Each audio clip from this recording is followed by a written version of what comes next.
जो होती है वो सेम होती है ना। कहीं पे आपको यहाँ पे पीएमएस एप्लीकेशन लिखा हुआ मिलेगा, है ना। पीएमएस का तो हमने यहाँ पे देखा है कि फुल फॉर्म क्या है, प्रैक्टिस मैनेजमेंट सिस्टम और सॉफ्टवेयर होता है ना। देन आपको ईएमआर भी देखने के लिए मिलेगा कहीं कहीं पे नाम। तो कुछ नहीं है, इलेक्ट्रॉनिक मेडिकल रिकॉर्ड करके नाम है। अब यहाँ पे भी क्या है, हम हमारा मेडिकल रिकॉर्ड जो है वो इलेक्ट्रॉनिकली सेव कर रहे हैं, तो उसको कहीं कहीं पे ईएमआर नाम भी दिया जाता है ना। कहीं पे आपको ईएचआर भी देखने के लिए मिलेगा, है ना। ईएचआर, ईएचआर का नाम क्या है, इलेक्ट्रॉनिक हेल्थ रिकॉर्ड, है ना। कहीं कहीं पे आपको और एक आता है एमआरएस करके आता है ना। इसे बोला जाता है मेडिकल रिकॉर्ड सिस्टम। ये भी सेम होता है ना। कोई यहाँ पे फर्क नहीं है, चारों एप्लीकेशन नियर अबाउट सेम है, एकदम माइन्यूट यहाँ पे डिफरेंस होता है। बट इसका कोई डिफरेंस आपको यहाँ पे पूछने वाला नहीं है ना। सबकी फंक्शनलिटी सेम ही होती है। ओके, तो यहाँ पे अगर कोई अलग नाम भी आता है so no worry about it. Clear. Yes sir. Yes sir. Okay, अब यहाँ पे हम हमारा देखते हैं टेक्निकल फ्लॉ आगे। अब देखो, इन विच डिपार्टमेंट, है ना, कौन कौन से डिपार्टमेंट के अंदर एप्लीकेशन यूज किया जाएगा। तो एक ही हमारे पीएमएस एप्लीकेशन की बहुत सारी फंक्शनलिटीज होती है।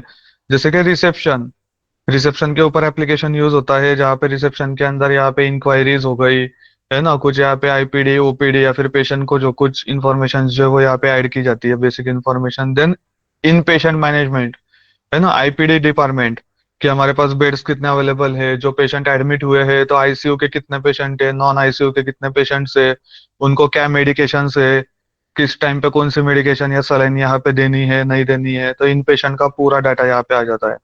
आउट पेशेंट का डाटा यहाँ पे आ जाता है कि हमारे यहाँ पे पेशेंट सपोज इन था, बट अभी उन्होंने डिस्चार्ज ले लिया, अभी घर पे है, अब वो हर 15 दिन के अंदर चेकअप करने के लिए, फॉलोअप लेने के लिए आ रहे हैं, तो ये ओपीडी का डाटा हो गया, है ना। लेबोरेटरी मैनेजमेंट हो गया कि कोई different different types of labs होती है, जैसे कि ब्लड रिपोर्ट की अलग होती है ना। फिर यहाँ पे ब्रोंकोस्कोपी की, एंडोस्कोपी की, तो उसके लैब रिपोर्ट्स जो होते हैं वो मिलते हैं। तो वो पूरा यहाँ पे मैनेजमेंट किया जाता है कि कौन सा लैब का कौन सा रिपोर्ट है ना। फिर यहाँ पे फार्मेसी आ गई, फार्मेसी रिलेटेड मीन्स मेडिसिन हो गई, है ना। कोई मेडिसिन होती है जो ज्यादा बिकती है, जैसे कि मेडिकल के अंदर हमारी कॉम्बीफ्लाम हो गई, या कोई मूव हो गया, बाम हो गया, वो चीजें ज्यादा बिकती है as compare to some other costly medicals. या फिर जो सपोज कैंसर की दवाई, क्या कैंसर की दवाई ज्यादा बिकती है क्या? नहीं, है ना। बट सर्दी जुकाम सिर दर्द पेन, है ना, नॉर्मल, वो ज्यादा बिकती है, तो उसका भी डाटा यहाँ पे मेंटेन किया जाता है प्रॉपरली। क्योंकि उसी से पता चलता है, ये डाटा से ही पता चलता है ना हमें। आज के तारीख में आप लोग देखते हो कि न्यूज में आता है कि इस बीमारी के इतने पेशेंट निकले। वो कैसे पता चलता है कि इस बीमारी के कैसे पेशेंट निकले? क्या घर घर जाके पूछा जाता है क्या? नहीं। हर एक हॉस्पिटल का जो डाटा जो होता है वो गवर्नमेंट के पास जाता है कि, और वहां से गवर्नमेंट डायग्नोस करके बताती है कि अरे नहीं, हाँ, ये बीमारी हुई थी और इसका इतने पेशेंट्स निकले हुए हैं। Are you getting my point everyone? Yes sir. Yes, yes sir. Yes. Okay, yes sir. फिर ये ब्लड बैंक का डाटा हो गया, A-, A+, B+ positive, B negative. तो वो सारा जो ब्लड बैंक का जो डाटा जो होता है वो यहाँ पे स्टोर किया जाता है कि हमारे पास कितने ब्लड के कितने सैंपल्स है ना।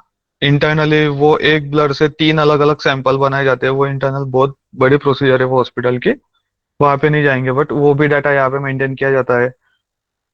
एचआर पेरोल हो गया, हॉस्पिटल के अंदर बहुत सारा स्टाफ होता है, हर एक की सैलरी अलग अलग होती है, पोजीशन अलग अलग होती है ना, उसका पूरा यहाँ पे डाटा मेंटेन किया जाता है। नर्स एंड डॉक्टर्स का रिकॉर्ड यहाँ पे मेंटेन किया जाएगा, कितने डॉक्टर्स है, कितने नर्सेस है, उनका एजुकेशन क्या है, एजुकेशन वाइज, फिर उनका डिपार्टमेंट, उनका केबिन, है ना, उनका यहाँ पे पूरा रूटीन जो होता है कि डॉक्टर अगर सपोज ओपीडी के लिए आए हुए हैं तो नेक्स्ट पेशेंट कौन सा होगा, क्या होगा, वो सब कुछ होता है ना। इलेक्ट्रॉनिक मेडिकल रिकॉर्ड, तो ये जो होता है, अब ये जो सारी जो चीजें जो होती है ना, अब ये सारी चीजें मुझे बताओ, हम डॉक्टर को नाम बताते हैं कि okay, my name is Mukul, my first last name is Solanki, and dash dash dash, है ना, मेल फीमेल, मुझे ये बीमारी आई, वो बीमारी आई, एक्स वाई जेड। पेशेंट जो कुछ डाटा बताता है, हम यहाँ पे हमने ये फीड किया, सपोज ये हमने ऐसे कुछ तो भी लिखा। तो क्या ये चीजें थ्रू आउट द सिस्टम क्या समझ में आते हैं? इंग्लिश लैंग्वेज सिस्टम को समझ में आती है क्या इंग्लिश लैंग्वेज? नो। सिस्टम को कौन सी लैंग्वेज समझ में आती है? बाइनरी। बाइनरी लैंग्वेज, है ना। तो ये जो कुछ भी हम ऐड करते हैं ना, वो पूरा का पूरा कन्वर्ट होता है बाइनरी में। उसे ईमैप फाइल बोला जाता है, ईमैप फाइल। और बहुत हाई लेवल का है वो। जब आप सीनियर लेवल के ऊपर जाओगे और प्रोजेक्ट का आपको अच्छा खासा नॉलेज हो जाएगा, तब वो फंक्शनलिटीज आपको मिलते हैं, बिकॉज इट्स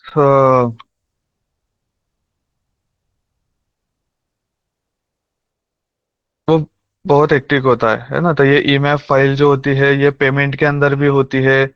यहाँ पे भी उसका एक एग्जांपल नहीं मिलेगा।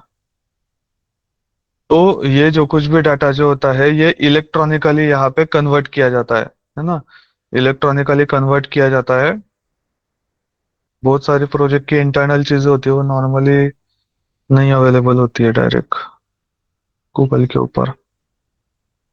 बट ठीक है, मेरे पास, मैं देखूंगा मेरे डाटाबेस में, मीन्स मेरे हार्ड डिस्क के अंदर अगर वो होगी ना कोई इमेज फाइल, दिखाऊंगा मैं आपको। तो वो जो इमेज फाइल जो होती है, वो 010101 के फॉर्मेट के अंदर होती है।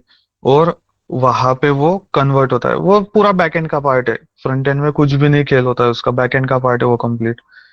और यहाँ पे CMS 500 करके हमारा फॉर्म होता है, जैसे कि ये CMS है ना, क्लिनिकल मैनेजमेंट सिस्टम, ये हेल्थ इंश्योरेंस का क्लेम फॉर्म है ना। तो ये क्लेम फॉर्म देखो, ये क्लेम फॉर्म जो होता है ना, वो यहाँ पे सारी चीजें ऐड की जाती है बाय द पेशेंट और पेशेंट रिलेटिव।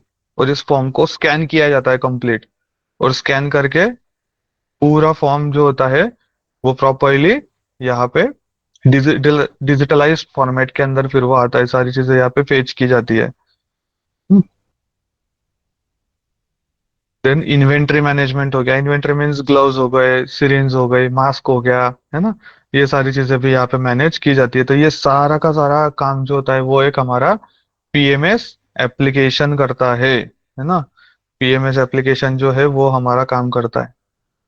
अब आप लोगों का एक क्वेश्चन आएगा कि सपोज सर, सो यहाँ पे ये इतने सारी फंक्शनलिटीज है, तो सपोज एक कोई डॉक्टर है ना, उसका छोटा सा क्लिनिक है, वो सिर्फ OPD करता है, ना उसका मेडिकल है, ना इसको कुछ, उसके पास 10 डॉक्टर काम कर रहे हैं कि उसको HR पेरोल का काम पड़ेगा, ना उसके हॉस्पिटल में ब्लड बैंक है, ना उसके मेडिकल है, ना लेबोरेटरी है, ना उसको इन्वेंट्री मैनेज करनी है ना। उसका एक छोटा सा हॉस्पिटल है जहाँ पे उसको सिर्फ OPD रिलेटेड फंक्शनलिटी चाहिए, है ना। तो यस, ये जो पूरा एप्लीकेशन जो होता है, ये सब्सक्रिप्शन बेस वाला होता है ना। इसमें पर्टिकुलर डॉक्टर के रिलेटेड उसको उतनी फंक्शनलिटीज दी जाती है। जैसे कि आपको सिंपल एग्जांपल बताओ, तो हाँ, आप लोग नेटफ्लिक्स का रिचार्ज करते हो, Disney plus, Hotstar, Amazon prime का रिचार्ज करते हो। तो क्या आपने प्राइम मेंबरशिप का रिचार्ज किया, तो क्या आप अनलिमिटेड डिवाइसेस के अंदर पूरा HD कंटेंट विदाउट एड सब कुछ देख सकते हो क्या डायरेक्ट? कि उसके अलग अलग प्लान होते हैं? अलग अलग फोन।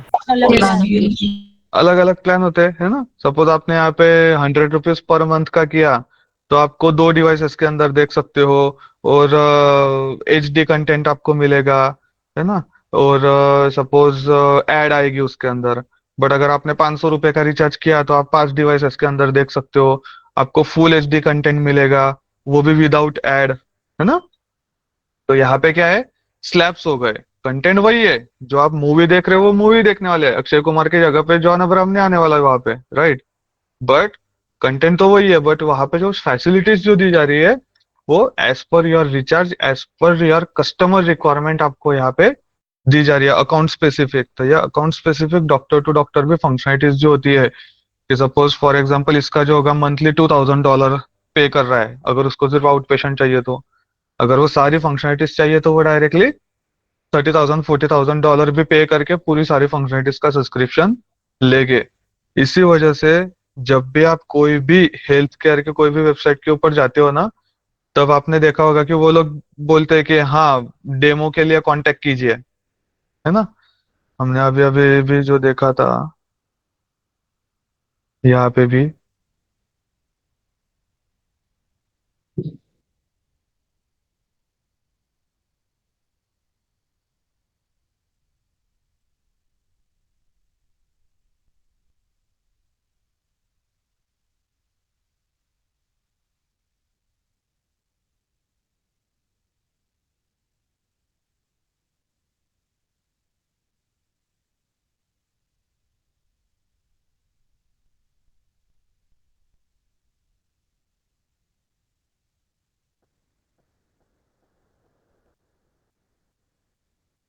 ओके, ये बंद पड़ गई, ये आई क्या कल वाली वेबसाइट है।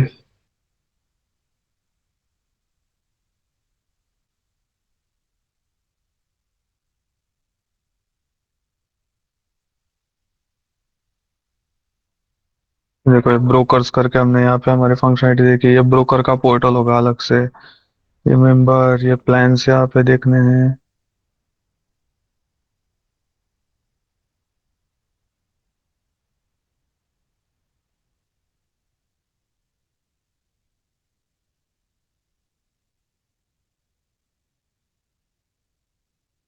ये कुछ अलग कंपनी लग रही है। इससे भी कोई कंपनी होती है, देखो बहुत सारी अलग अलग फैसिलिटीज देने वाली कंपनीज होती है। क्यूबिक्स करके देखते हैं, ये भी एक अच्छी कंपनी है क्यूबिक्स। बहुत बड़ी कंपनी है ये भी। 2 लाख 2.5 लाख एम्प्लॉयज है। अब देखो, इतनी बड़ी कंपनी है, विकिपीडिया के ऊपर उसका प्रॉपर वेब पेज नहीं है। उनकी ओरिजिनल कुछ अलग होगा, क्यों? क्योंकि बिकॉज ऑफ प्राइवेसी इश्यूज। तो बहुत सी बार आपको ऐसी बड़ी बड़ी कंपनीज के यूआरएल्स भी नहीं मिलते हैं, है ना। प्राइवेसी रीजंस की वजह से वो यहाँ पे हाइड कर देते हैं सारी चीजें। वो सिर्फ उनके कंट्रीज रिलेटेड ही यहाँ पे एक्सेस कर पाएंगे लोग।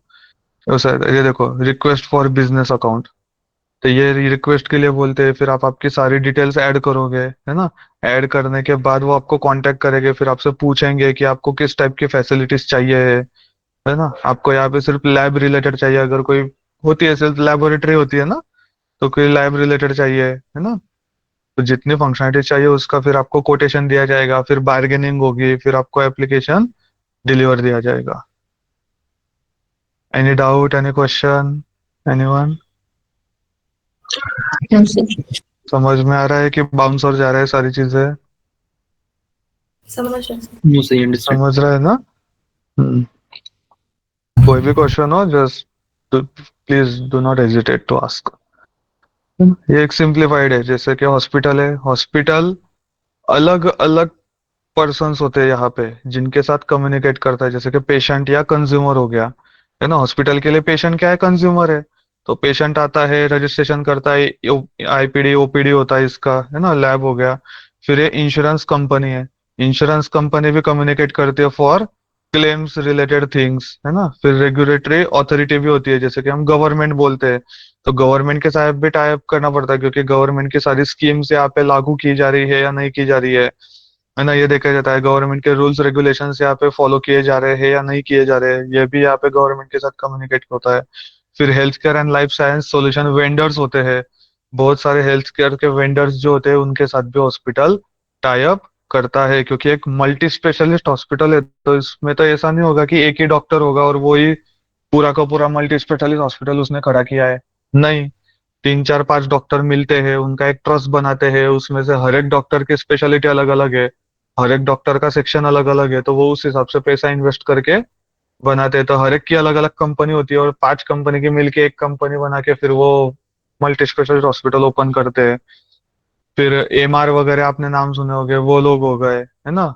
अलग अलग लाइफ साइंस वाले वेंडर्स भी होते हैं। तो बहुत सारी चीजें आ जाती है इसके अंदर।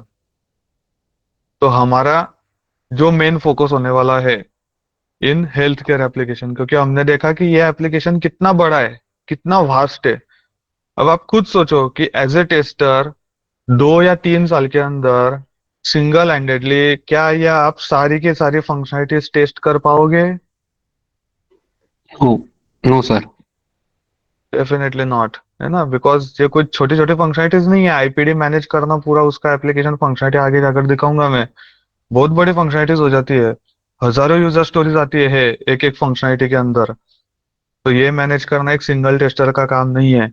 तो हमारा जो मेन फोकस जो होने वाला है वो patient registration, scheduling, treatment and billing के ऊपर होगा, है ना। तो यहाँ पे पेशेंट रजिस्ट्रेशन और शेड्यूलिंग, ये दो मेन इंपॉर्टेंट हमारे यहाँ पे मॉड्यूल्स हो गए।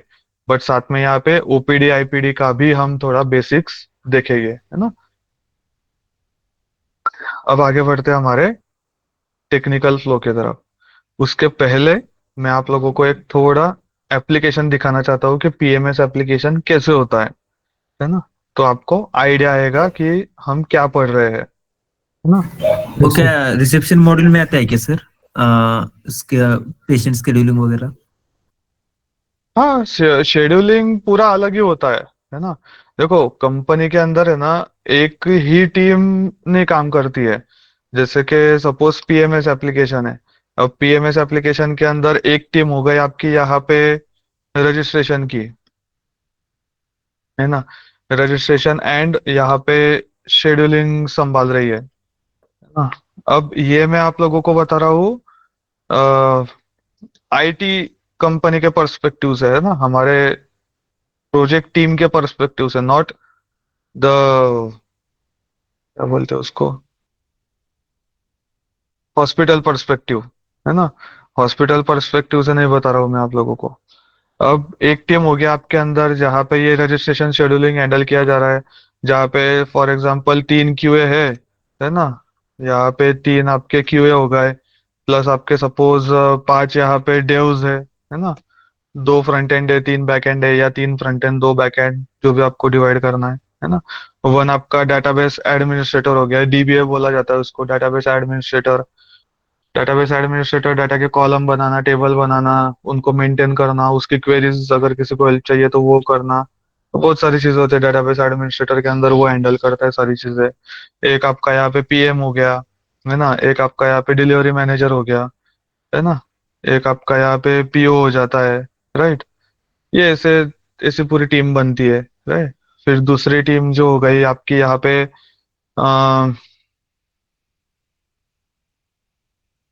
शेड्यूलिंग से ज्यादा इसको हम बोलते हैं अपॉइंटमेंट, है ना। Appointment scheduling. तो ये एक टीम हो गई। फिर एक टीम होगी कि जो आईपीडी एंड ओपीडी यहाँ पे संभालती है। आईपीडी तो पूरा अलग ही हो गया, ठीक है, इसको एक में रखते हैं। ओपीडी एक टीम संभालती है। थर्ड टीम हो गई आपकी जो यहाँ पे लैब एंड रिपोर्ट्स की फंक्शनलिटीज यहाँ पे संभाली जाती है। तो जैसे एक ही प्रोजेक्ट के अंदर मल्टीपल टीम्स होती है ना। मल्टीपल पीएम होते हैं। इसी वजह से आपने स्क्रम ऑफ स्क्रम मास्टर पढ़ा होगा। पढ़ा है scrum of scrum master? Sir scrum master पढ़ा है। दूसरा मास्टर पढ़ा है उन्होंने। स्क्रम ऑफ स्क्रम मास्टर नहीं पढ़ा है? पढ़ा है sir. Sir, it is related to big project divided into sub projects, na? Yes yes, है ना। Yeah. तो स्क्रम ऑफ स्क्रम मास्टर कौन होता है? जैसे कि हमारा पीएम, पीएम को ही हम क्या बोलते हैं, स्क्रम मास्टर बोलते हैं, राइट, है ना। यस। तो ये एक टीम हो गई, है ना। अब ये एक टीम हो गई, ये हमारी दूसरी टीम हो गई, ये सपोज हमारी तीसरी टीम हो गई। तो ये हर एक टीम के अंदर एक एक एक, एक स्क्रम मास्टर है ना। इसको हम ऐसे हम लिख देता हूं मैं, तो आपको समझ में आएगा, है ना। तो हर एक टीम के अंदर क्या है, एक एक हमारा स्क्रम मास्टर है। और ये पूरे की पूरी सारी की सारी फंक्शनलिटी संभालने वाली एक स्क्रम मास्टर होगा, है ना। स्क्रम ऑफ स्क्रम मास्टर बोला जाता है उसे। तो एक स्क्रम ऑफ स्क्रम मास्टर होगा, एक डिलीवरी मैनेजर होगा जो ये तीनों डिलीवरी मैनेजर को संभालता है, एक पीओ होगा जो इन तीनों पीओ को संभालता है। तो ये होता है ना, मैनेजर्स ऑफ मैनेजर, है ना। ये जो होता है ना, ये भी पोजीशन होती है। ओके, ऐसा नहीं है कि scrum master is the highest one, scrum of scrum masters भी होते हैं जो यहाँ पे ये सारी फंक्शनलिटीज को मैनेजर करते हैं। फिर ये scrum of scrum master in scrum master को बोलता है कि नहीं, इस तरीके से टीम को ड्राइव करो। तो टीम उस तरीके से आगे बढ़ती है फिर। Okay, yes sir. ठीक है। So this is it. तो हम कहा थे एप्लीकेशन। तो ये देखो, ये सीएमएस का क्लेम फॉर्म जो होता है ना, ये अभी ठीक है, ये जब टेक्निकल फ्लो देखेंगे ना तब बताऊंगा। तो ये देखो, ये ओपन एमआरएस करके है ना, जैसे मैंने बोला है ना कि पीएमएस का एमआरएस करके भी यहाँ पे नाम आपको मिलेगा, मेडिकल रिकॉर्ड सिस्टम करके। तो ये ओपन एमआरएस ये डेमो एप्लीकेशन है। ये इसके अंदर जो डाटा जो होगा वो प्रॉपर नहीं होगा, ये आपको क्रिएट करना पड़ेगा, है ना, या फिर ऑलरेडी जो क्रिएटेड जो होगा उसके ऊपर आप यहाँ पे प्रैक्टिस करोगे। तो ये ओपन एमआरएस जैसे आप स्क्रॉल डाउन करोगे ना, इसके अलग अलग वर्जन है जो उन्होंने बनाए हुए हैं। हम प्रैक्टिस करेंगे ओपन एमआरएस 2 के ऊपर, ये जो सेकंड वर्जन जो है ना वो। तो सिंपली आप पे जाओ, क्लिक करोगे, नई वेबसाइट ओपन होगी। ये यूजर नेम पासवर्ड उन्होंने ऑलरेडी दिया हुआ है ना, यूजर नेम पासवर्ड ऑलरेडी दिया हुआ है ना। अब मुझे बताओ कि हॉस्पिटल के अंदर एडमिन स्टाफ भी है, हॉस्पिटल के अंदर रिसेप्शनिस्ट भी है, हॉस्पिटल के अंदर डॉक्टर भी है, हॉस्पिटल के अंदर सफाई कर्मचारी भी है, और हॉस्पिटल के अंदर वॉचमैन भी है। सारे लोग पीएमएस एप्लीकेशन के ऊपर लॉगिन करेंगे, तो क्या सारे लोगों को एक्सेस सेम होगा, या उनको जो फंक्शनलिटीज दिखती है वो सारी सेम होगी क्या? No, sir. No sir. नहीं ना, है ना। रिसेप्शनिस्ट का डाटा डॉक्टर देख सकता है क्या? डॉक्टर का डाटा वॉचमैन देख सकता है क्या?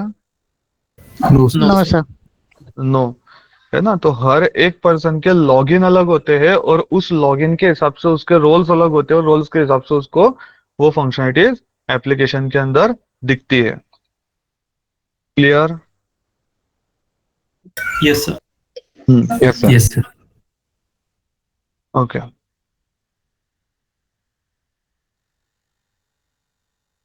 ये पता है आपको लॉरेल इप्सम करके, ये पता है कुछ? जस्ट एक जनरल नॉलेज बता रहा हूँ मैं आपको। Yes yes sir. क्या होता है ये लॉरेल इप्सम? में वो रैंडम रैंडम टेक्स्ट दे सकते हैं हम। Right right. जब भी कभी टेस्टिंग की जाती है, या डेवलपर को, जब डेवलपर के पास क्लाइंट साइड से, अगर डेवलपर को पता है कि हाँ मुझे ये फंक्शनलिटी बनानी है कि डिटेल वॉक थ्रू, ये यहाँ पे सीटीए होना चाहिए, है ना, यहाँ पे जब मैं क्लिक करता हूँ तो ये ओपन होना चाहिए, ये नीचे आना चाहिए, बट उसको क्लाइंट ने दिया ही नहीं है कि क्या लिखा हुआ आना चाहिए, क्या टेक्स्ट आना चाहिए, तो वो ये लॉरेल इप्सम ये जो होता है ना, ये रैंडम टेक्स्ट होता है, जो इसका जनरेटर होता है, रैंडम टेक्स्ट जनरेटर, वहां से मिलता है। तो ये ऐड किया जाता है, तो इससे पता चलता है कि this is the random text added for only testing purpose or development purpose. Everyone clear? Yes sir. Hmm. देखो क्यों, वाई, ये पूछना सीखो कि नहीं, वेबसाइट के ऊपर ये अगर है तो ये क्यों लिखा हुआ है, what is the meaning of this, है ना, ये क्यों है, वाई एंड व्हाट पूछना सीखो, तभी सीख पाओगे, आगे जिंदगी में आगे बढ़ोगे। नहीं तो है ना, सिर्फ हाँ में आमत मिलाते जाओ, है ना। ओके, सो हम एडमिन और एडमिन 3, ये देखो ये हमारा लॉगिन स्क्रीन आ गया, है ना। ये लॉगिन स्क्रीन, ये यूजर नेम मैं ऐड करता हूँ जो वहाँ पे दिया गया था एडमिन, और ये पासवर्ड मैंने ऐड किया एडमिन 123 जो यहाँ पे दिया गया है ऑलरेडी, कोई मैं खुद के मन से नहीं ऐड कर रहा हूँ। ये देखो, अब ये जो अलग अलग जो मैंने बोला ना कि ये लोकेशन है, जैसे कि इनपेशेंट वार्ड, है ना, out patient clinic, isolation ward, है ना, फिर फार्मेसी, फिर लेबोरेटरी, रजिस्ट्रेशन डेक, है ना। तो चलो हम रजिस्ट्रेशन का देखते हैं। तो रजिस्ट्रेशन डेक में सिलेक्ट करता हूँ, तो ये मैंने यूजर नेम पासवर्ड ऐड किया और रजिस्ट्रेशन डेक मैंने ऐड किया।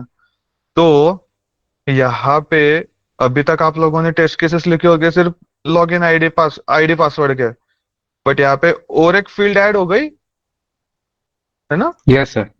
Yes sir. और एक चेक आएगा ऐड हो गया। हाँ? तो यहाँ पे आपके और टेस्ट केसेस बढ़ जाएंगे, है ना, वैलिडेशन और बढ़ जाएगा। डिसीजन टेबल टेक्निक्स पढ़ा है? Yes yes sir. है ना। तो डिसीजन टेबल टेक्निक्स के अंदर और एक रो बढ़ गया आपका लोकेशन Yes. का, है ना, कि ये भी वैलिड होना चाहिए, ये भी वैलिड होना चाहिए, this should be true, this should be true as well as this should be true, then the final result will be true और the login should be successful, right, successful. है ना। Yes sir.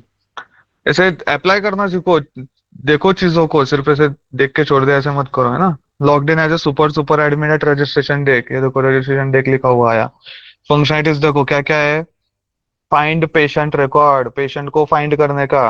अब मुझे बोलो, अगर मैंने यहाँ पे सिलेक्ट किया, मैंने यहाँ पे सपोज पेशेंट का नाम जॉन करके ऐड किया और मुझे ये डाटा दिखाया गया, तो जॉन करके जब मैं सर्च कर रहा हूँ तो मेरा एपीआई का कौन सा कॉल हो रहा है बैकग्राउंड में? Get. गेट कॉल हो रहा है। एसक्यूएल की कौन सी क्वेरी हीट हो रही है बैकग्राउंड में? Select.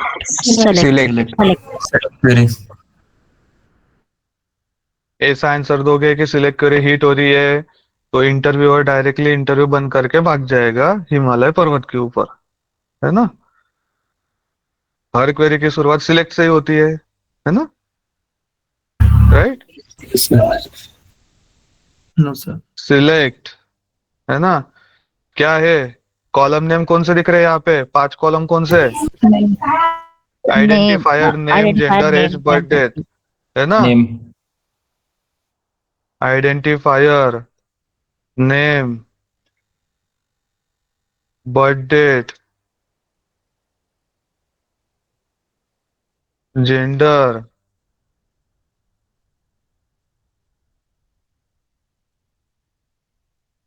क्या है इसका, क्या है ना कि हमें आंसर प्रॉपर देना है ना। तो ये name, gender, age, birth date हो गया, एज बाकी है ना। और यहाँ पे एज, तो ये सिलेक्ट स्टार, स्टार आएगा क्या यहाँ पे? नहीं, है ना। कॉलम नेम्स आएंगे, सिलेक्ट स्टार, फिर Yes, sir. क्या आता है? फ्रॉम आता है ना। ये कौन सा होगा? ये जो डाटा जो आ रहा है, ये पेशेंट का डाटा है, तो Yes. हमारा टेबल कौन सा होगा? Yes, sir. पेशेंट करके Patient, होगा, sir. है ना। Patient. Where? वेयर, फिर name is Name is equal. First name equals to John. Name is Name equal equals to to John. Equal to John. John. John करके होगा। अब सही है। Yes sir. Yes Yes. तो जब भी आपको पूछा जाएगा कि एसक्यूएल की कौन सी क्वेरी फायर होगी, तो आपको proper with column name, table name बताओ। डजंट मैटर कि कॉलम नेम, टेबल नेम्स क्या है, क्योंकि आपके प्रोजेक्ट के अंदर कॉलम नेम, टेबल नेम कुछ भी हो सकते हैं, है ना। Yes, sir. यस हर एक प्रोजेक्ट के अलग अलग हो गए। इंटरव्यूअर को उससे कुछ लेना देना नहीं है। इंटरव्यूअर को फुल क्वेरी चाहिए, है ना। कोई भी कॉलम नेम, टेबल नेम बताओ, डजंट मैटर। यहाँ पे आप और अगर चाहिए इंटरव्यू में, आप अगर आपको और 2-4 फील्ड ऐड करने, ऐड कर दो, कोई फर्क नहीं पड़ता है। वो कुछ आपका एप्लीकेशन ओपन करके नहीं देखने वाला है ना। वो कुछ नहीं बोलेगा कि वेबसाइट को हिट करो, स्क्रीन शेयर करो, मुझे आपका एप्लीकेशन दिखाओ, फिर आपका आईडी पासवर्ड लॉगिन करो, ये सब कुछ दिखाओ। वो ऐसा नहीं बोलेगा, क्योंकि क्या रीजन होगा इसके पीछे, बताओ भला। privacy. Security. Security, Company policy.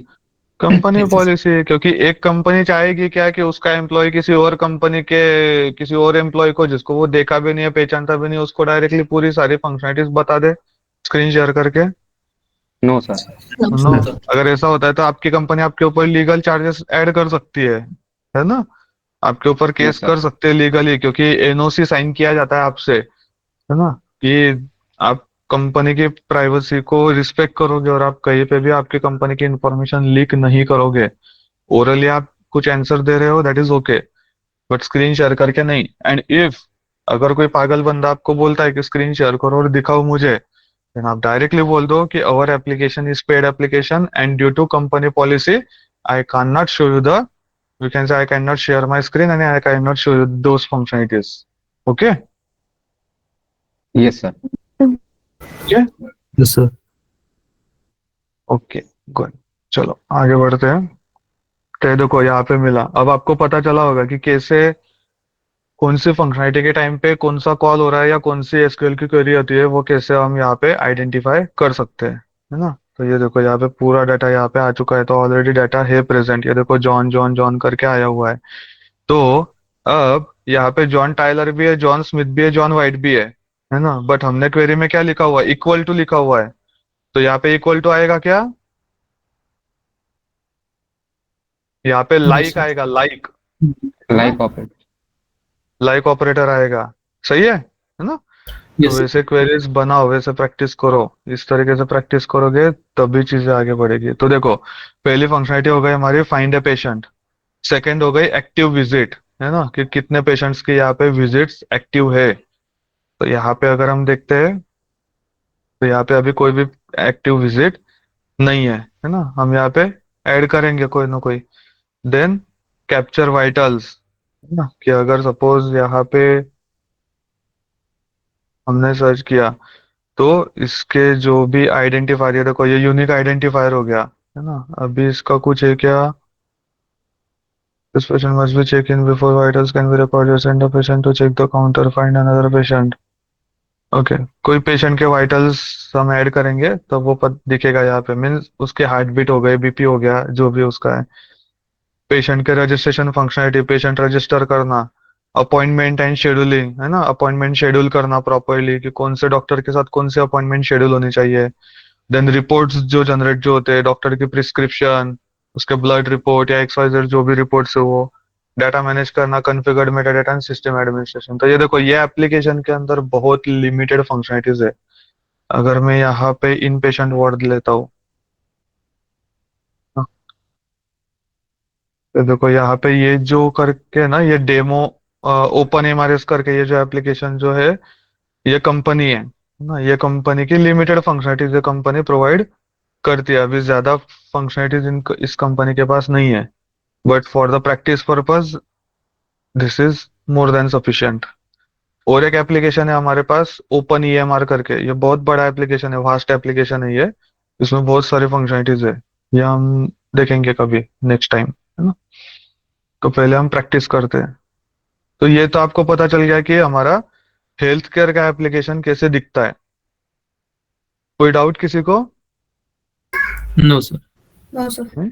No, sir. इसके ऊपर करेंगे, प्रैक्टिस करेंगे, मैं फंक्शनलिटीज दिखाऊंगा आपको, नो वरी अबाउट इट, है ना। तो ये सिर्फ मैंने आपको ओवरव्यू दिया कि एप्लीकेशन कैसे होता है, and company to company application change होता है, जैसे कि ओपन ईएमआर का दिखा देता हूँ। चलो, तो ओपन ईएमआर के अंदर ये देखो, ये क्रेडेंशियल्स दिए हुए हैं, ये एडमिन का ये आईडी पासवर्ड, ये फिजिशियन का आईडी पासवर्ड अलग, ये क्लिनिशियन का अलग, अकाउंटेंट का अलग, रिसेप्शनिस्ट का अलग। समझ में आया, है ना। हर एक के अलग अलग आईडी पासवर्ड है, तो उनके हिसाब से उनके रोल और उसकी फंक्शनलिटीज यहाँ पे चेंज होगी। Okay everyone? Yes, sir. Yes, sir. और यहाँ पे इनका, इनके दो पोर्टल है। पहला पोर्टल है इनका प्रैक्टिस पोर्टल। प्रैक्टिस, प्रैक्टिस कहाँ पे बोलते हैं, जो हॉस्पिटल के अंदर का जो स्टाफ होता है ना, उसे प्रैक्टिस बोलते हैं। ये जो स्टाफ जो होता है उसे प्रैक्टिस बोला जाता है, इस वजह से उसका नाम है प्रैक्टिस पोर्टल, है ना। और ये जो है, ये पेशेंट पोर्टल। तो patient portal and practice portal. तो पेशेंट, जैसे कि हम हमारे घर के ऊपर भी मोबाइल देखते हैं ना, कि हमारी अपॉइंटमेंट शेड्यूल हुई नहीं हुई, है ना, मेरे जो रिपोर्ट जो थे वो आए कि नहीं आए, है ना, मेरी डॉक्टर के साथ अपॉइंटमेंट शेड्यूल थी, वो शेड्यूल हुई या नहीं हुई, मुझे कब जाना है, कुछ नोटिफिकेशंस हॉस्पिटल के, कुछ ऑफर्स हो गई, कुछ आता है तो वो पेशेंट पोर्टल के ऊपर आता है। और ये हो गया प्रैक्टिस पोर्टल। इसकी फंक्शनलिटीज बेसिकली मैं दिखा देता हूँ, सिर्फ एक लॉगिन करके। ये देखो उनका ही जो दिया गया था, एडमिन है ना, एड पास करके, ये देखो ये मैंने ऐड किया हुआ है, एंड लॉगिन करता हूँ मैं। देखो घबराना मत, धीरे धीरे प्रैक्टिस करके आ जाएगी चीजें आपको समझ में। ये देखो इनकी कैलेंडर, फाइंडर, फ्लो, रिकॉल, है ना, रिकॉल भी कर सकते हैं किसी चीज को, तो ये टैब्स ओपन हो रहे हैं, है ना, मीन्स कस्टमर को अगर रिकॉल के लिए बोलना है ना। पेशेंट का यहाँ पे हो गया न्यू, सर्च, विजिट, रिकॉर्ड्स, ये फीस, है ना। देन ये मॉड्यूल्स, ये प्रोसीजर्स। प्रोसीजर्स मीन अलग अलग जो प्रोसीजर्स होती है, जैसे कि डिलीवरी हो गया, है ना, डिलीवरी एक प्रोसीजर है कंप्लीट। मैटरनिटी की प्रोसीजर होती है ना, वो प्रोसीजर बोला जाता है उसे मेडिकल के लैंग्वेज में। फिर अगर सपोज किसी की सर्जरी करनी है, वो एक प्रोसीजर हो गई। किसी का फ्रैक्चर रिपेयर करना है, वो एक प्रोसीजर हो गई। तो these are the certain procedures are there. यहाँ पे ये क्लिनिक रिलेटेड फैसिलिटी, तो इस तरीके से देखो, पेशेंट रिमाइंडर, पेशेंट को रिमाइंडर भेजा जाता है ना, कि हाँ 10 दिन पहले रिमाइंडर आएगा कि 10 दिन बाद आपकी अपॉइंटमेंट है। फिर 5 दिन पहले रिमाइंडर आएगा कि 5 दिन बाद अपॉइंटमेंट है। फिर एक दिन पहले रिमाइंडर आएगा कि हाँ कल अपॉइंटमेंट है, फिर वापस सुबह आएगा कि नहीं दोपहर के 1 बजे की अपॉइंटमेंट है, तो वैसे रिमाइंडर्स भेजे जाते हैं, है ना। तो ये एप्लीकेशन बहुत वास्ट है ना, बट इसमें से हमें यहाँ पे लिमिटेड चीजें देखेंगे हम, यहाँ पे कोई बात नहीं है जो हमें देखनी चाहिए। ओके, चलो तो फिर हम टेक्निकल फ्लो देखते हैं एंड देन हम थोड़ी प्रैक्टिस करेंगे फिर, ठीक है। Yes, sir. हम्म। तो टेक्निकल फ्लो, देखो ये बेसिक डायग्राम है। टेक्निकल फ्लो आपको ओरली एक्सप्लेन करना है, किसी को ड्रॉ करके कुछ बताना नहीं है। तो प्रैक्टिस मैनेजमेंट सॉफ्टवेयर है, वो पेशेंट के साथ कम्युनिकेट करता है ना। सारा का सारा उसका डाटा जो होता है वो डाटाबेस के अंदर स्टोर्ड होता है, और एक इंटरचेंज होता है, ईडीआई, इलेक्ट्रॉनिक डाटा इंटरचेंज, और क्लियरिंग हाउस बोला जाता है उसे, है ना। इंश्योरेंस कंपनी और पीएमएस एप्लीकेशन, उसके बीच में ईडीआई या क्लियरिंग हाउस होता है ना, एक मिडल लेयर होती है। तो हमारा पेशेंट आया हॉस्पिटल के अंदर, visiting to hospital as per schedule appointment, as per the appointment schedule means यहाँ पे पेशेंट का रजिस्ट्रेशन हो गया, पेशेंट की अपॉइंटमेंट शेड्यूल हो गई, पेशेंट हॉस्पिटल के अंदर आया, है ना। अलग अलग डिपार्टमेंट जो होते हैं ये एप्लीकेशन यूज करते हैं, जैसे कि पेशेंट अपॉइंटमेंट डिपार्टमेंट जो है वो ये एप्लीकेशन यूज करता है ना। Then eligibility and verification team होती है, एलिजिबिलिटी एंड वेरिफिकेशन टीम यहाँ पे पूरा काम करते हैं, क्योंकि अगर सपोज पेशेंट का मेडिक्लेम है तो पेशेंट जेन्युइन है या नहीं है, सच में जिस टाइप का क्लेम किया जा रहा है उसी टाइप का उसको, पेशेंट को यहाँ पे डिसीज है या नहीं, या फिर उसका डायग्नोस हुआ है या नहीं, ये सब कुछ वेरीफाई किया जाता है, पेशेंट के डॉक्यूमेंट्स वेरीफाई किए जाते हैं, है ना। देन कोडिंग टीम होती है। अब ये जो कोडिंग टीम जो होती है ना, ये कोडिंग टीम यहाँ पे कोड्स ऐड करती है। आप बोलोगे कौन से कोड्स ऐड करती है, तो यहाँ पे अब एप्लीकेशन को कैसे पता चलेगा कि सपोज इसने ऐड किया, तो वो जो रिसेप्शनिस्ट है उसने ऐड किया कि इस पेशेंट को डायबिटीज है ना, इस पेशेंट को हाई बीपी भी है ना, इस पेशेंट को सपोज यहाँ पे कैंसर भी है। तो जब वो ऐड कर रही होगी तो एप्लीकेशन को तो समझ में आना चाहिए ना कि कैंसर की जो ट्रीटमेंट जो है या कैंसर के रिपोर्ट्स जो है उसकी वैल्यू सपोज उसके $100 है ना। हाई बीपी का जो रिपोर्ट निकाला जाता है उसकी वैल्यू $10 है, डायबिटीज का जो रिपोर्ट जो निकाला जाता है उसकी वैल्यू $50 है। एप्लीकेशन को समझना चाहिए, है ना। Yes. Yes, sir. अगर हम स्कूल में या कॉलेज में जाते हैं, शुभम पाटिल नाम के 10 तो भी लड़के होते हैं पूरे कॉलेज के अंदर, है ना। शुभम नाम के 10 लड़के Yes. होते हैं, तो उनको आइडेंटिफाई कैसे किया जाता है, उनको उनकी ब्रांच कौन सी है ना, साइंस कॉमर्स आर्ट्स, या फिर एक ही सपोज एक क्लास है, एक क्लास के अंदर 10 लोगों के सेम नेम है ना।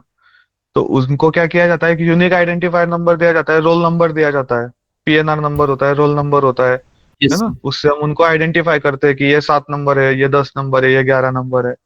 तो यहाँ पे भी क्या किया जाएगा ना कि सपोज कोड 1 है ना, XYZ कुछ कोड होगा इसका, अलग अलग कंपनी का अलग अलग होता है। तो कोड 1 हम यहाँ पे फॉर एग्जांपल लेते हैं कि उस कोड के अंदर यहाँ पे बीपी को ऐड किया गया, है ना, बीपी को ऐड किया गया। देन यहाँ पे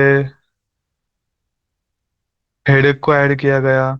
देन यहाँ पे सपोज बॉडी पेन को ऐड किया गया, है ना। देन यहाँ पे कफ को ऐड किया गया। देन कोड हमारा सेकंड था। अब यहाँ पे कोड सेकंड के अंदर डायबिटीज को ऐड किया गया। देन क्या होता है और सपोज Thyroid. मलेरिया, है ना, थायराइड। अब मुझे प्रॉपर स्पेलिंग नहीं पता इन सारे डिसीजेस के, but yes I am trying my best.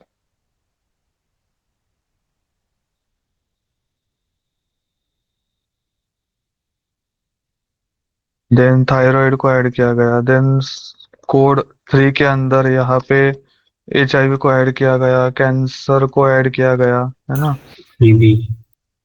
Brain tumour को ऐड किया गया। टीबी को ऐड किया गया। अब मुझे बताओ कि सपोज एक पेशेंट आया, पेशेंट जॉन करके आया। अब उसको जो था यहाँ पे हाई बीपी था, है ना, उसको यहाँ पे डायबिटीज भी डायग्नोस हुआ।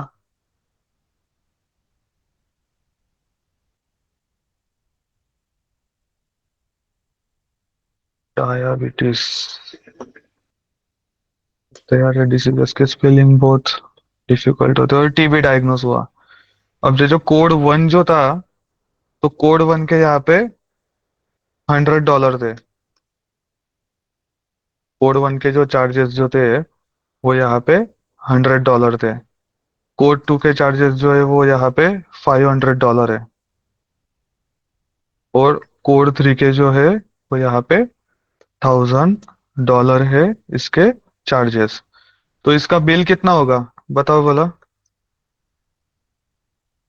1600. बीपी का कितना हो गया, 100, राइट। डायबिटीज का कितना हो गया, 500। And और 1000. टीबी का कितना हो गया, 1000। तो टोटल कितना हो गया, 1600 बिल हो गया इसका। अब ये कैसे पता चला कि ये 1600 बिल हुआ है? ये 100, 500, 1000 कैसे निकाले आपने values? As per predicted Code. codes. हाँ, कोड एज के ऊपर पर से। द कैटेगराइजेशन, है ना, कि बीपी हुआ है तो बीपी कौन से कोड के अंदर आता है, अंडर दिस कोड, कोड 1 के अंदर। तो कोड 1 की वैल्यू कितनी है, 100। तो अगर बीपी, हेडेक, बॉडी पेन, कफ अगर किसी भी पर्सन को ये है तो उसका यहाँ पे कोड 1 के अंदर आएगा और उसकी वैल्यू 100 होगी, है ना। अब मुझे बताओ बोला कि यहाँ पे पेशेंट मेरी आई, है ना, उसको यहाँ पे बीपी का, इसको यहाँ पे सपोज लो बीपी का इश्यू है, प्लस उसको यहाँ पे अभी बॉडी पेन भी हो रहा है ना, और प्लस उसको थोड़ा कफ है ना। तो ये सारे सिम्टम्स किसके हैं, मलेरिया के, है ना, मलेरिया के सिम्टम्स है। तो अब इसका फाइनल बिल कितना होगा,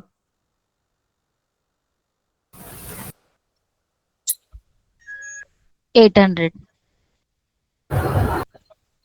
800? Are you sure? No, sir. 500.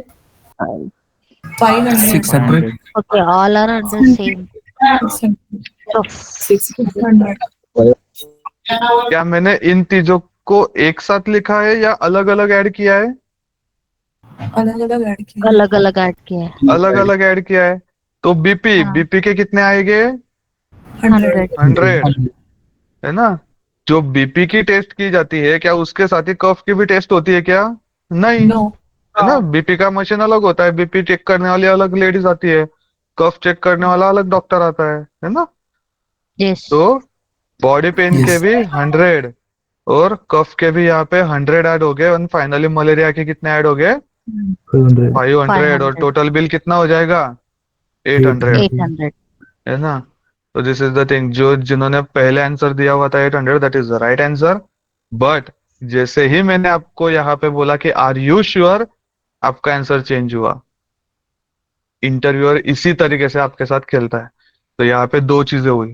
पहली चीज कि ये हमने देखा कि कोड इस तरीके से ऐड किए जाते हैं कि जहाँ पे प्रॉपरली डिसीजेस के नाम लिखे जाएंगे। अगर इस कैटेगरी से भले 4 डिसीजेस है और वो 4 बार नाम लिखे गए तो वो कोड्स 4 बार यहाँ पे चार्ज करेंगे। ये क्लियर है सबको? Yes, sir. Second thing, interviewer का जो मैंने आपको बताया, बहुत सी बार इंटरव्यूअर आपके माइंड के साथ खेलता है ना।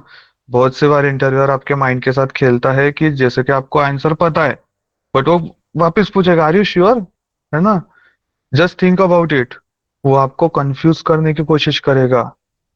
बट अगर आपका आंसर सही है and you have that confidence, तो हमें टस से मस नहीं होना है ना।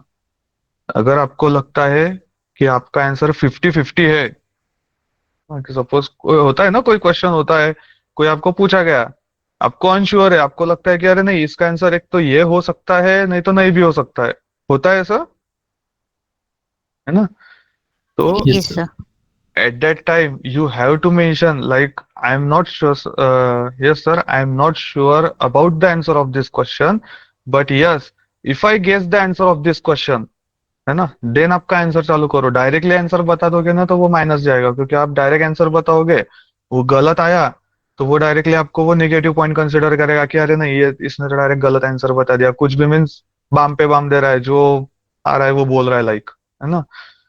बट अगर आपने यहाँ पे एक डिस्क्लेमर दे दिया स्टार्टिंग में कि मैं श्योर नहीं हूँ बट इसका आंसर ये हो सकता है, अगर गलत आया तो आपने डिस्क्लेमर दिया हुआ था, वो नेगेटिव पॉइंट कंसिडर नहीं होगा। बट अगर वो आंसर सही आ गया तो इससे ये साबित होगा कि योर गेसिंग वर्क इज ऑल्सो स्ट्रांग, क्योंकि टेस्टिंग के अंदर गेसिंग वर्क स्ट्रांग होना बहुत जरूरी है ना। जब हमें बग मिलता है तो बग का रूट कॉज क्या होगा ये हम स्टार्टिंग में गेस करते हैं, फिर हम उसके ऊपर काम करते हैं और फिर हम वैलिडेट करते हैं कि सच में ये उसका रूट कॉज है या नहीं है। तो guessing work should be strong for the tester. समझ में आया everyone? Yes, sir. Yes, sir. Yes, sir. Clear? Sir. This is the basic Yes, sir. Technique to tackle the interview as well, है ना। मैं थोड़ी थोड़ी चीजें ऐसे भी लेके चल रहा हूँ, थोड़ी ऑफ रूट, है ना, साथ में। तो ये कोडिंग टीम और चार्ज एंट्री टीम दोनों का काम समझ में आ गया आपको, क्या काम है ना। कोडिंग टीम का काम ये है कि जितने भी अलग अलग डिसीजेस है उनको उनके रिस्पेक्टिव कोड के अंदर प्रॉपरली मेंटेन करना, ऐड करना, है ना, क्योंकि नए नए डिसीजेस आते हैं, नई नई चीजें आती है तो उनको प्रॉपरली ऐड करना, ये कोडिंग टीम का काम हो गया। और चार्ज हिस्ट्री टीम का काम क्या है चार्ज एंट्री का, कि ये जो चार्जेस जो है, कभी कभी हॉस्पिटल चार्जेस बढ़ा देते हैं, कम कर देते हैं, ऑफर्स लगाते हैं, डिस्काउंट्स लगाते हैं, बिल में डिस्काउंट मिलता है हमें, तो वो सब कुछ मेंटेन करना जो होता है वो चार्ज एंट्री टीम का काम होता है। समझ में आ गया? क्लियर? बोलोगे नहीं अभी? Yes, sir. Okay done. Payment posting, payment posting का नाम से ही पता चल रहा है कि पेमेंट रिलेटेड सारे संभालना, कि क्लेम पास हुआ, क्लेम नहीं पास हुआ, कैश में पेमेंट आया, कार्ड से पेमेंट आया, यूपीआई से आया, पेमेंट सक्सेसफुल हुआ, पेमेंट फेल हुआ, है ना, वो सारी चीजें पेमेंट पोस्टिंग टीम यहाँ पे संभालती है, कि कौन से पेशेंट का कितना पेमेंट आया, कितना रिमेनिंग है ना। देन हो गया बिलिंग टीम। अब ये जो बिलिंग जो होती है ना, हर मंथली हर वीकली बिलिंग साइकिल्स जनरेट होती है, क्योंकि अगर क्लेम है तो वो ऐसा नहीं है कि डायरेक्ट इंश्योरेंस अकाउंट से आ गया, वो अप्रूव कर देते हैं, वहां से पेशेंट को जाने देते हैं, बट उसके महीने 1.5 महीने के बाद वो बिलिंग साइकिल जनरेट होती है और उसके बाद फिर वो पैसा आता है ना। तो फाइनली बिलिंग टीम जो होती है वो यहाँ पे पर मंथ, एक महीने के अंदर आईपीडी से कितना हमने कमाया, ओपीडी से कितना कमाया, लेबोरेटरी से कितना कमाया, वो सब कुछ यहाँ पे बिलिंग टीम यहाँ पे देखती है ना। सारे बिल्स यहाँ पे मेंटेन किए जाते हैं। देन क्रेडिट बैलेंस टीम का भी नियर अबाउट सेम काम होता है। And patient calling team, patient को कॉल किया जाता है, वो टीम तो टोटली अलग ही होती है, कि पेशेंट का फॉलोअप लिया जाता है कि कैसी है हेल्थ, क्या है क्या नहीं, लाइक दैट ना। तो ये एप्लीकेशन इतनी सारी अलग अलग टीम्स काम करती है, सारा डाटा डेटाबेस में स्टोर्ड होता है। जैसे एज पर द रिक्वायरमेंट अगर हम सर्च पेशेंट किया या कुछ मेडिसिन सर्च कर रहे हैं, है ना, कुछ, तो उस हिसाब से डाटा यहाँ पे रिट्रीव भी किया जाता है। देन ओके, हमारा टाइम ऑलमोस्ट हो चुका है। तो ये जो है ना, ये इंश्योरेंस का पार्ट हम टोटली कल देखेंगे, बिकॉज हमें यहाँ पे ये क्लेम फॉर्म भी डिस्कस करना है थोड़ा, है ना, और क्लेम रिलेटेड एक प्रोसेस मुझे आपको यहाँ पे बतानी है ना। तो ये हम कल डिस्कस करेंगे। बट यस, प्लीज एवरीवन, मैंने आप लोगों को ये सेंड किया हुआ है ना, इसको थोड़ा गो थ्रू करो, देखो फंक्शनलिटीज कैसे है, यहाँ पे पेशेंट को रजिस्टर करो, जाओ खेलो, तोड़ फोड़ डालो एप्लीकेशन को, जो ऐड करना है करो, है ना, अपना कुछ नहीं जाता यहाँ पे। Are you getting everyone? है ना, Yes, sir. कोई यहाँ पे कुछ नहीं होने वाला है, Yes, sir. करो यहाँ पे, है ना। गिवन जो जो रिक्वायर्ड फील्ड्स है वो ऐड करो, है ना, patients name given, middle, family name, है ना। अनआइडेंटिफाइड पेशेंट, अनआइडेंटिफाइड पेशेंट क्या होता है, क्योंकि अगर सपोज किसी का एक्सीडेंट हुआ है, कोई अननोन बंदा लेके आ रहा है वो पेशेंट को, तो उसको उसका क्या पेशेंट का नाम कुछ पता होता है क्या? नहीं, Yes, है ना। इमरजेंसी वाले पेशेंट्स जो होते हैं तो वो अनआइडेंटिफाइड पेशेंट करके ऐड कर दिया जाता है। फिर यहाँ पे जेंडर ऐड किया जा रहा है, कि सपोज मेल करके जेंडर है, तो ये देखो यहाँ पे टिक मार्क आ गया जो फील्ड ऐड किया उसका। देन कंफर्म सबमिशन, तो यहाँ पे कंफर्म कर दिया। देखो एड्रेस ऐड करो, फोन नंबर ऐड करो। यस बोलिए। सर डेमो ऐप है सर? यस, ये डेमो एप्लीकेशन है टोटली, है ना। ये देखो, start visit, add past visit, merge visit, means दो ऑलरेडी मर्ज है उसको करना है, शेड्यूल अपॉइंटमेंट शेड्यूल करनी है, अपॉइंटमेंट की रिक्वेस्ट यहाँ पे रेस करनी है ना। अपॉइंटमेंट शेड्यूल होने के बाद डॉक्टर को रिक्वेस्ट भी रेस की जाएगी ना, कि डॉक्टर एक्सेप्ट करता है, रिजेक्ट करता है, like that. Mark patient deceased, है ना। पेशेंट अगर सपोज गया तो उसको यहाँ पे मार्क करना है ना।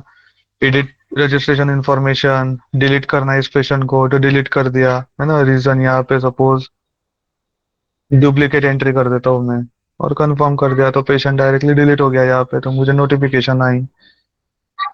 ओके, तो ये थोड़ा इसको एक्सप्लोर करो एप्लीकेशन को।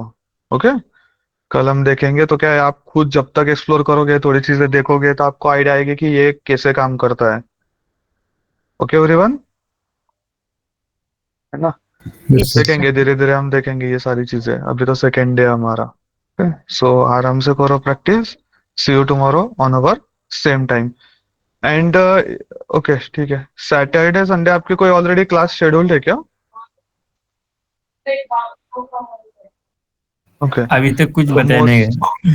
ठीक है, तो मैं पहले ही बता देता हूँ, सैटरडे या संडे दोनों में से हम एक दिन हमारी क्लास कंडक्ट करेंगे।